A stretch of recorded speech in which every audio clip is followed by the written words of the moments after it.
was on a work weekend. I was just doing all this stuff. And obviously, people relate to you, Nene. Yeah. So just break it down because a lot of people are asking, what do you want to gain from people signing the petition in your Well, own I did not words? create that petition. Let's be clear. A fan Okay. created the petition. Some fans created it and they sent it, and I just passed it on to the rest of you folks. The fans created it and they asked that you do boycott Bravo, and I'm supporting the fans who are supporting me. And I think you should at this time because I think it's a way for us to be able to take a seat at the table and have a conversation with Bravo.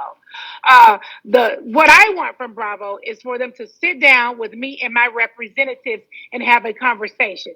I think over the years, all of the things that I have done for Bravo to help elevate them, I think it is unfair and to demote me and elevate my white counterparts and demote me as a black woman who helped elevate this network and elevate a franchise and elevate other shows.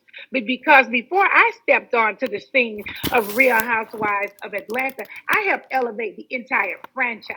Now, granted, there was a franchise, a housewives show already in place. But when I came on as the breakout star, according to all of the celebrities such as Ellen DeGeneres and Andy's good friend Anderson Cooper, um, I elevated the entire franchise. And I made more money for them than any other talent I think they have on the network. Now, I'd like to see those numbers.